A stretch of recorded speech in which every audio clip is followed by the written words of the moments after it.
नेता प्रतिपक्ष का चयन नहीं होने पर अटकी कई नियुक्तियां। चुनाव के 6 महीने बाद भी कांग्रेस तय नहीं कर पाई नेता का नाम।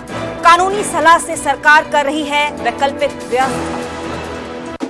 वक्फ संशोधन कानून के खिलाफ एक और याचिका। गुरुग्राम गुरुद्वारा सिंह सभा ने सुप्रीम कोर्ट में कानून को दी चुनौती। वक्फ कानून के खिलाफ सुप्रीम कोर्ट में अब तक करीब 70 याचिकाएं।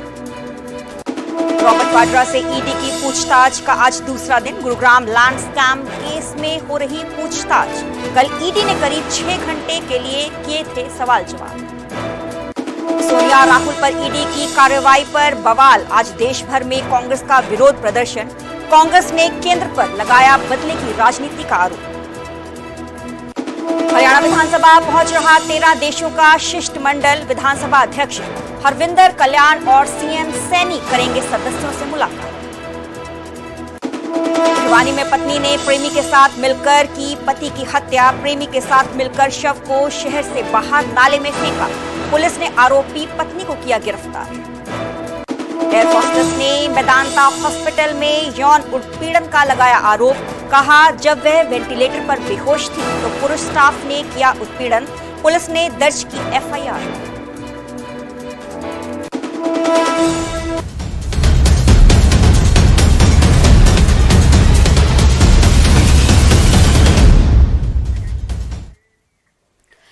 नमस्कार, मैं हूं सरबजोत कौर। न्यूज़ 18 पंजाब हरियाणा देख रहे सभी दर्शकों का स्वागत है। बुलेटिन की शुरुआत करेंगे और रुक करेंगे पहली खबर की तरफ। नेता विपक्ष का चुनाव न होने पर एक्शन में है नायब सिंह सैनी सरकार। वैकल्पिक ऑल्टरनेट व्यवस्था करने की तैयारी में है सरकार। अभी तक नेता का नाम तय नहीं कर पाई है कांग्रेस पार्टी। चयन नहीं होने के कारण नई नियुक्तियां अटकी हुई हैं। यूनिवर्सिटी के वाइस चांसलर सहित कई नियुक्तियां रुकी हुई हैं, अटकी हुई हैं। चयन कमेटी में नेता प्रतिपक्ष बतौर सदस्य मौजूद रहते हैं। चुनाव के 6 महीने बाद भी नाम तय नहीं हो पाया है। आयोग के सदस्यों की नियुक्ति भी अटकी हुई है। हरियाणा विधानसभा का चुनाव पिछले साल अक्टूबर महीने में संपन्न हो गया था, कंप्लीट हो गया था।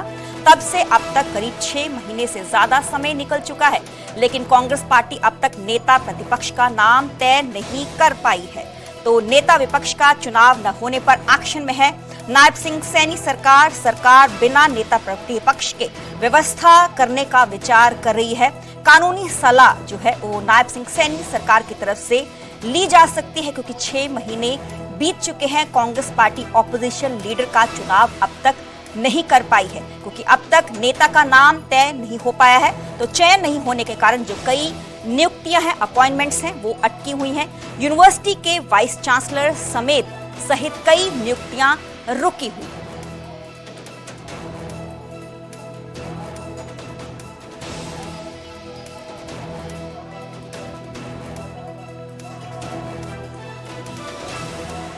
नेता विपक्ष का चुनाव न होने पर एक्शन में है नायब सिंह सैनी सरकार। वैकल्पिक ऑल्टरनेट व्यवस्था करने की तैयारी में है सरकार। अभी तक नेता का नाम तय नहीं कर पाई है कांग्रेस पार्टी, क्योंकि पिछले साल अक्टूबर में हरियाणा असेंबली इलेक्शंस हुए थे। 6 महीने का समय बीत चुका है, पर अभी तक जो कांग्रेस पार्टी है वो ऑपोजिशन लीडर यानी कि सीएलपी लीडर का नाम अभी तक तय नहीं कर पाई है।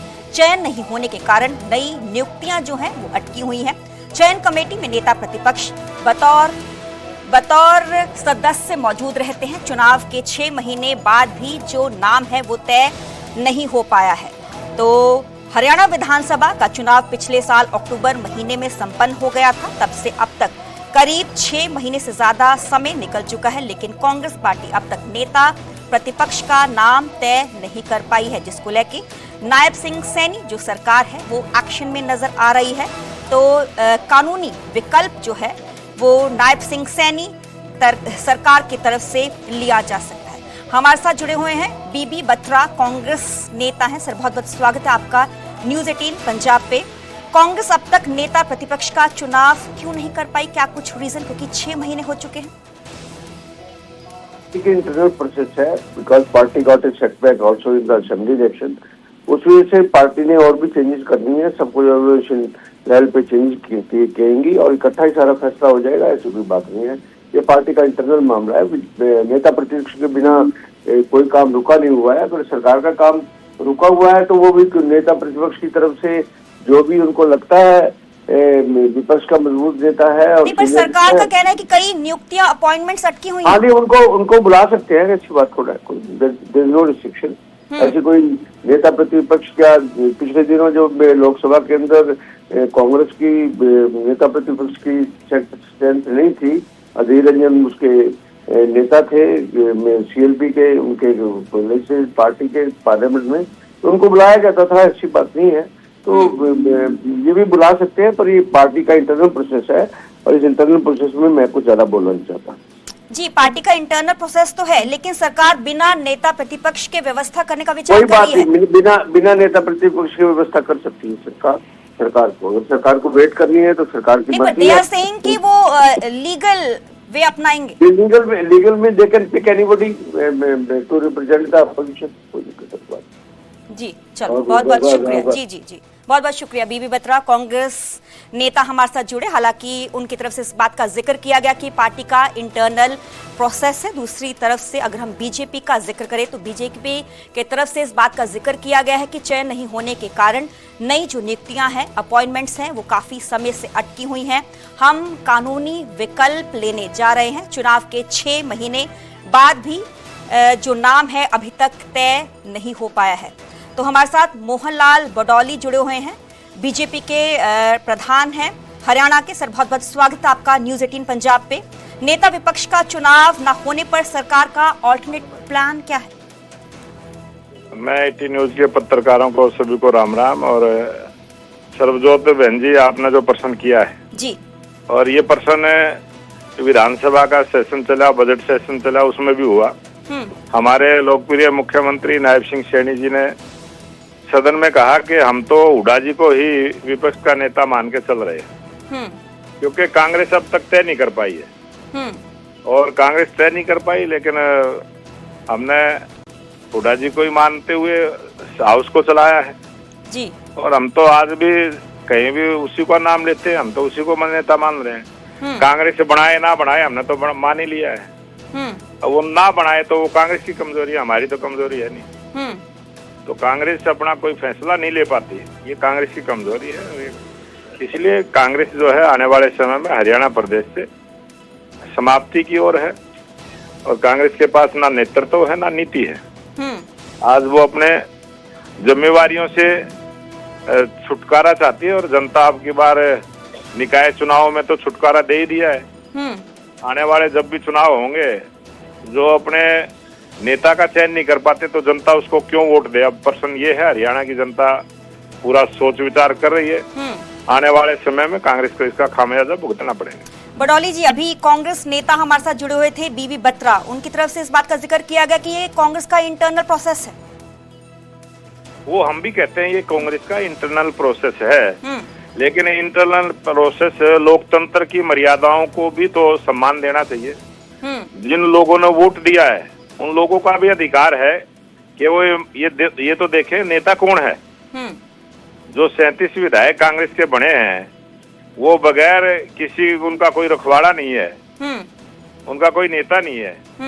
ये लोकतंत्र का अपमान है, और कांग्रेस पार्टी लोकतंत्र का अपमान करने का काम करती है। अनेक ऐसे मौके आए हैं। कांग्रेस पार्टी का जो हाल हरियाणा प्रदेश में, वैसे तो कई स्टेटों में इसी प्रकार का हाल है। नहीं बडौली जी, क्या कोई डेडलाइन पहले दी जा चुकी है कांग्रेस पार्टी को कि इतने समय में लीडर ऑफ ऑपोजिशन का नाम दिया जाए?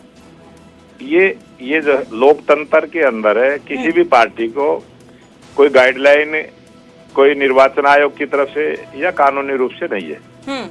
वो स्वयं की जिम्मेवारी है कि वो लोकतंत्र की परंपराओं को किस प्रकार से तवज्जो देते हैं, कितना महत्व देते हैं, कितना उसका सम्मान करते हैं।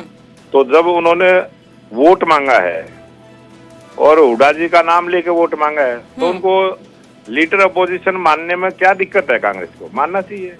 उनके विधायक भी कह चुके हैं, अब उनके राष्ट्रीय नेतृत्व उस प्रकार का फैसला नहीं ले पा रहे। उनके राष्ट्रीय नेतृत्व की कमी है, कांग्रेस के नेतृत्व की कमी। तो ऑल्टरनेट व्यवस्था क्या है बीजेपी की तरफ से, क्योंकि अभी तक लीडर ऑफ ऑपोजिशन का नाम तय नहीं हो पाया और जो अपॉइंटमेंट्स हैं, नियुक्तियां हैं, वो अटकी हुई हैं, सरकार का काम रुका हुआ है। बहुत सारे जो सरकार के काम अपोजिशन के लीडर का होना जरूरी होता है, अब हाउस तो हमने चलाया है जी। और हाउस में हमने सबका सम्मान भी किया है। और एक समय तो ऐसा मौका भी आया कि जो इनेलो के 2 विधायक है, उन्होंने सदन में आके कहा कि विपक्ष में तो अब हम 2 ही विधायक बचे हैं, तो हमारे में से किसी एक को चुनना चाहिए। ये नौबत भी आई, हाउस के अंदर आई। तो कांग्रेस ने अपनी जिम्मेवारी को समझना चाहिए और इसका निर्णय करना चाहिए जल्दी से। बहुत सारे फैसले सरकार के अटके रहते हैं और हम तो अपनी तरफ से, क्योंकि अपोजिशन के नेता हुड्डा जी रहे हैं। बडौले जी, विकल्प क्या है अगला सरकार का? विकल्प जो है, हम कानूनी सलाह लेके इस रास्ते पर आगे बढ़ेंगे। जी, चलो, बहुत बहुत शुक्रिया। मोहनलाल बडौली, प्रदेश अध्यक्ष बीजेपी के, हमारे साथ जुड़े हुए थे। हालांकि उनकी तरफ से इस बात का जिक्र किया गया कि कानूनी सलाह इस पूरे मुद्दे पे, मसले पे ली जाएगी, क्योंकि चयन नहीं होने के कारण कई नियुक्तियां, अपॉइंटमेंट्स अटकी हुई हैं। दूसरी तरफ कांग्रेस के नेता हमारे साथ जुड़े थे, उनकी तरफ से इस बात का जिक्र किया गया कि पार्टी का इंटरनल प्रोसेस।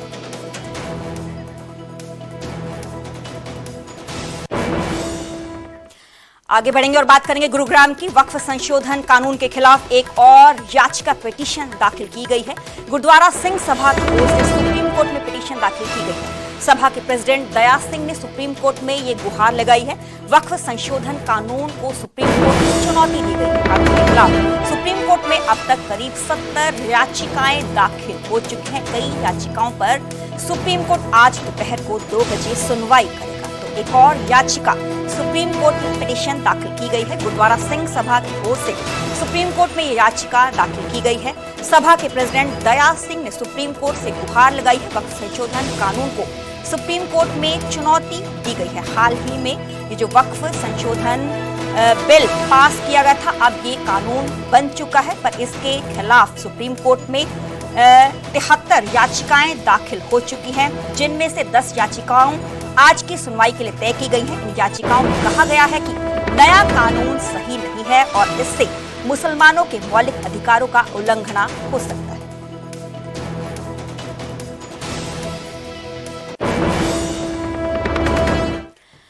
आगे बढ़ेंगे और बात करेंगे रॉबर्ट वाड्रा की। रॉबर्ट वाड्रा से पूछताछ का आज दूसरा दिन है। आज भी ईडी रॉबर्ट वाड्रा से सवाल जवाब कर रही है। गुरुग्राम लैंड स्कैम केस में ये पूछताछ ईडी की तरफ से की जा रही है। कल ईडी ने करीब 6 घंटे तक मैराथन पूछताछ रॉबर्ट वाड्रा से की थी। मेरे पास छिपाने के लिए कुछ भी नहीं है, रॉबर्ट वाड्रा ने इन बातों का जिक्र किया था। तो 2008 का पूरा ये मामला है। कांग्रेस सांसद प्रियंका गांधी वाड्रा के पति और कारोबारी रॉबर्ट वाड्रा से ईडी के अधिकारियों की तरफ से बीते ही कल 6 घंटे मैराथन पूछ पड़ताल की गई थी।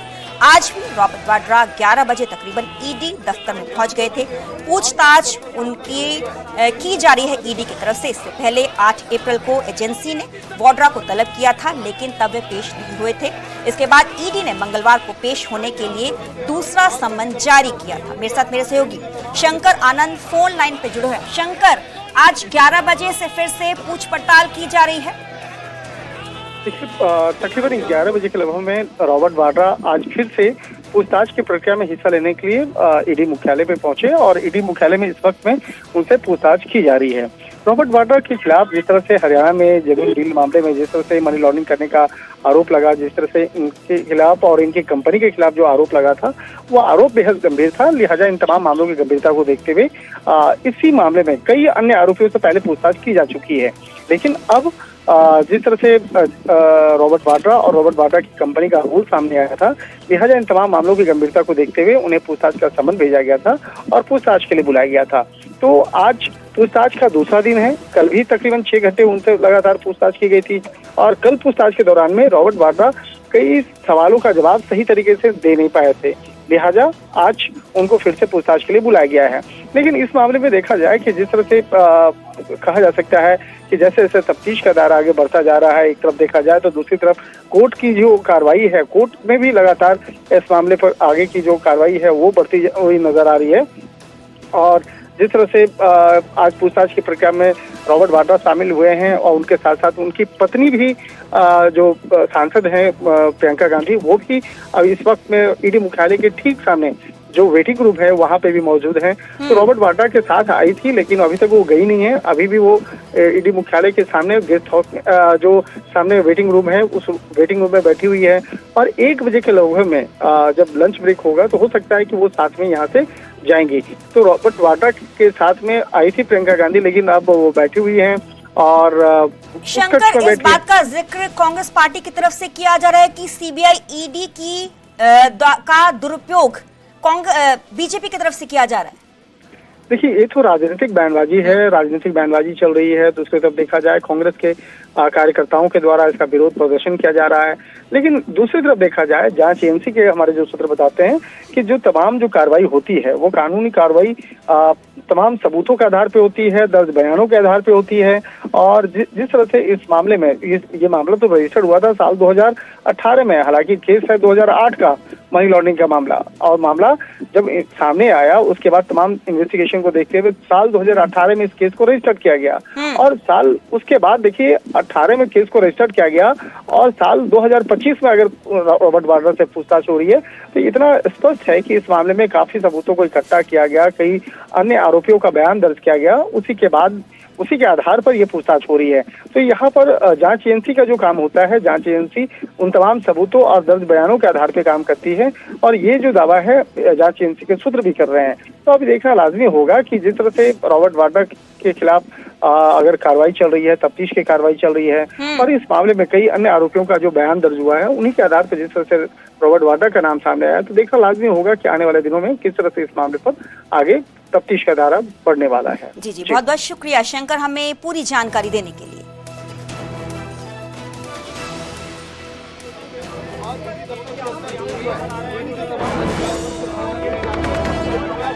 जिस विषय में मुझे बुलाया है इसके सवाल ऑलरेडी हमने 2019 में दिए हैं। सबको याद है कि मैं 2019 में 2 ECR में गया था, समन काफी मिले थे, 15 बारी गया हूं और 10-10 घंटे बैठा, 23,000 डॉक्यूमेंट दे दिए। एजेंसियों ने रेड वगैरह किया, जो भी करना था। उस टाइम मुझे याद है कि दिसंबर 7 को 2018 में राजस्थान में इलेक्शन था, तो उस टाइम भी मेरे दफ्तर में रेड किया। बिल्कुल टाइमिंग बहुत ऐसा था। और फिर 2019 में जनरल इलेक्शन था, उस टाइम मेरे को वहां बुलाया और जो भी सवाल थे उसके सारे जितने भी इशू थे सारे मैंने जवाब दिए। अब फिर से मुझे समन किया गया है और उसी विषय में जो मेरे को समझ नहीं है, 7 साल बाद है।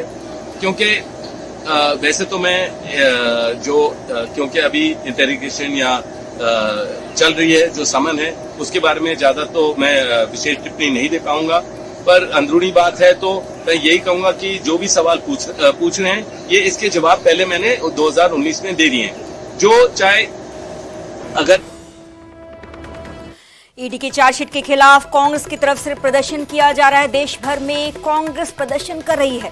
कांग्रेस ने बदले की राजनीति का आरोप इल्जाम लगाया है। ईडी की चार्जशीट में सोनिया राहुल गांधी का नाम है। नेशनल हेराल्ड केस में ईडी ने एक चार्जशीट बीते कल दायर की है। इसको लेके देश भर में कांग्रेस पार्टी की तरफ से ये पूरा प्रदर्शन किया जा रहा है। लाइव तस्वीरें आप देख पा रहे हैं क्योंकि कांग्रेस के नेशनल हेराल्ड अखबार से जुड़ी मनी लॉन्ड्रिंग केस में चार्जशीट दाखिल की है। किस तरीके से कांग्रेस के जो वर्कर्स हैं उनकी तरफ से ये पूरा प्रदर्शन किया जा रहा है। चार्जशीट के बाद कांग्रेस केंद्र सरकार के साथ आर पार की लड़ाई के मूड में नजर आ रही है। बुधवार को कांग्रेस पार्टी राष्ट्रव्यापी विरोध प्रदर्शन करने सड़क पर उतरी हुई है। देख पा रहे हैं आप तस्वीरें, लाइव तस्वीरें आप देख पा रहे हैं। तो संगठन महासचिव केसी वेणुगोपाल की ओर से एक बयान में सरकार के इस कदम की कड़ी आलोचना भी की गई है। पार्टी इस कदम को लेकर कड़ा विरोध जताने के लिए आज देश भर में ईडी ऑफिस के बाहर प्रदर्शन कर रही है। क्या है national Herald case? National Herald आजादी से पुराना अखबार है, लेकिन नेशनल हेराल्ड पर भ्रष्टाचार के आरोप साल 2012 में लगे थे। इसके खिलाफ सुब्रमण्यम स्वामी ने केस दर्ज किया था। बीजेपी नेता सुब्रमण्यम स्वामी ने अपनी याचिका में पिटीशन में कहा था कि यंग इंडियन प्राइवेट लिमिटेड ने सिर्फ 50 लाख रुपयों में 90 करोड़ रुपए वसूलने का उपाय निकाला, जो नियमों के रूल्स के बिल्कुल ही खिलाफ है। तो बीते ही कर ईडी की तरफ से एक चार्जशीट दाखिल की है। सबसे ऊपर सोनिया गांधी का नाम है, दूसरे नंबर पे Rahul Gandhi leader of opposition का नाम है। जिस सब के चलते आज ईडी दफ्तरों के बाहर कांग्रेस पार्टी की तरफ से, कांग्रेस वर्कर्स की तरफ से ये पूरा प्रदर्शन किया जा रहा है।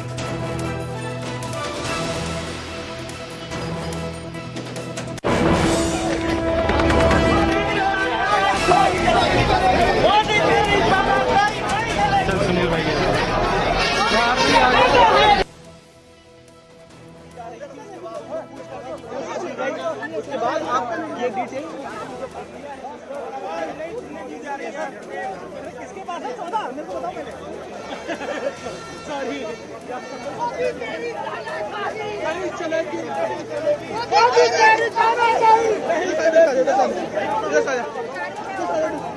इधर से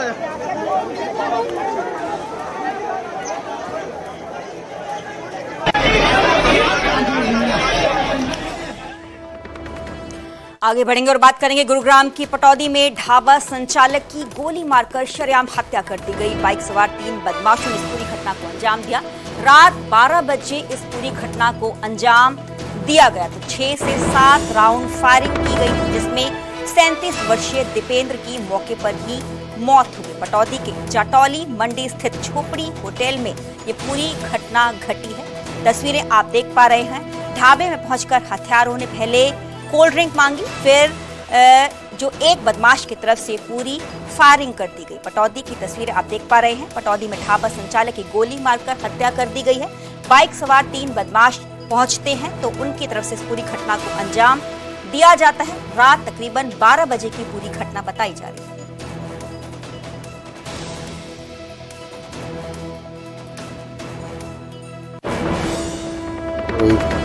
कैसे क्या घटना?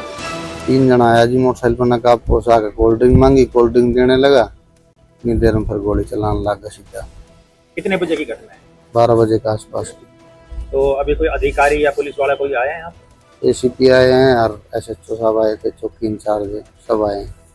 कोई रंजिश हो किसी पहले? रंजिश है जी, जय भगवान है, ऋतिक है, सिटल्लू है और शुभम साहब हमारी जितना भी इनका परिवार के सारे बंदे सारे रंजिश रखते हैं जी। क्या कारण है?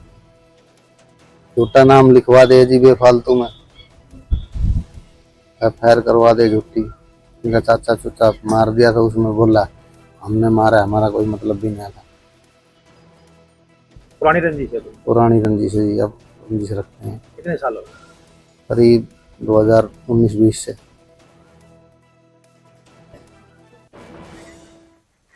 अब बात भिवानी की। भिवानी में दिल दहला देने वाली घटना सामने आई है। पत्नी ने प्रेमी के साथ मिलकर पति का ही कत्ल कर दिया। पति की गला दबाकर हत्या की गई है। पत्नी को सोशल मीडिया पर रील बनाने का काफी शौक था। सोशल मीडिया पर यूट्यूबर सुरेश से उसकी दोस्ती हो गई। पति प्रवीण ने दोनों को आपत्तिजनक हालत में देख लिया। इसके बाद पत्नी ने प्रेमी के साथ मिलकर पति की हत्या कर दी। शव को शहर के बाहर एक नाले में फेंक दिया। शव को प्रेमी के साथ बाइक पर शहर से बाहर ले गई। 25 मार्च की कथित ये घटना बताई जा रही है। प्रवीण का शव 28 मार्च को सड़क पर सड़ी गली व्यवस्था में मिला था। पुलिस ने आरोपी पत्नी को गिरफ्तार कर लिया है। प्रेमी की तलाश लगातार पुलिस की तरफ से की जा रही है।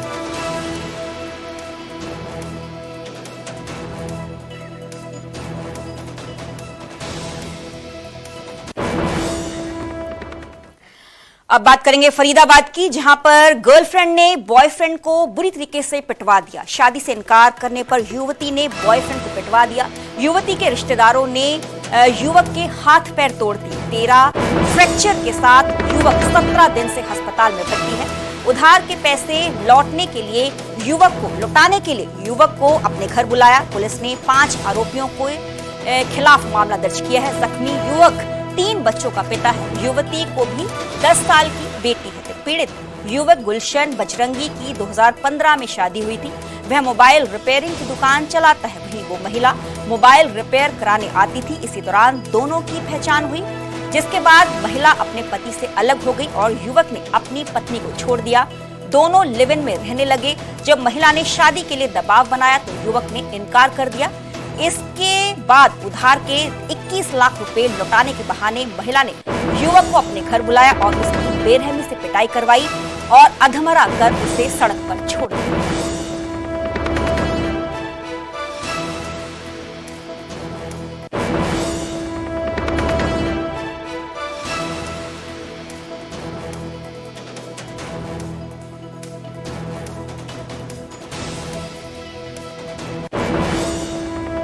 बच्चा उठ नहीं रहा है, तबीयत खराब है, आप आस्था अस्पताल सेक्टर 35 में आ जाइए।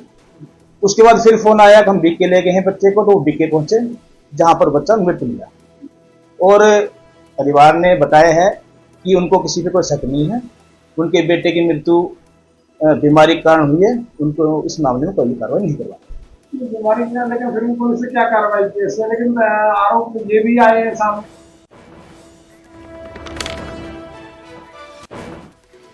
हरियाणा विधानसभा में 13 देशों का शिष्टमंडल पहुंच रहा है। पहली बार 13 देशों का 28 सदस्य शिष्टमंडल आएगा। अध्ययन दौरे पर आए हुए शिष्टमंडल का विधानसभा में मेजबानी भी की गई। विधानसभा अध्यक्ष हरविंदर कल्याण और सीएम मुलाकात उनसे करेंगे। शिष्टमंडल के प्रतिनिधि हैं विधि निर्माण के विशेषज्ञ। लोकसभा में हरियाणा विधानसभा की जिम्मेवारी सौंपी गई है। 16 से 21 अप्रैल तक प्रशिक्षण की जिम्मेवारी इनको सौंपी गई है। इस शिष्टमंडल में Ecuador, Guatemala, Honduras, Maldives, Mongolia, Myanmar, Nigeria, Sri Lanka, Tanzania, Zambia, Zimbabwe के प्रतिनिधि शामिल हैं। हरियाणा विधानसभा सचिवालय की ओर से इनके ठहरने का प्रबंध चंडीगढ़ के सेक्टर 10 स्थित होटल माउंट व्यू में किया जा रहा है।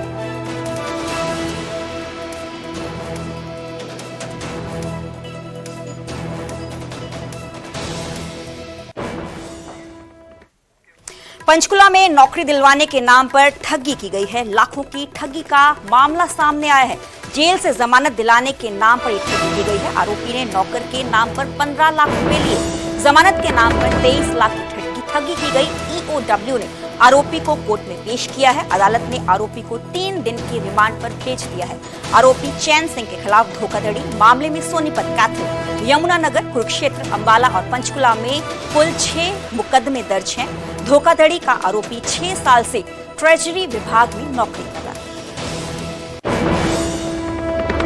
ये चैन सिंह मंगसूराम का इसका गांव ये पिंजौर में रहता है और ये लेखा सेवा विभाग हरियाणा है, उसमें क्लर्क के पद पर तैनात है। 1998 का ये भर्ती है और ये अलग अलग नौकरी के नाम से लोगों से पैसे लेता है, जिसके खिलाफ 7-8 मुकदमे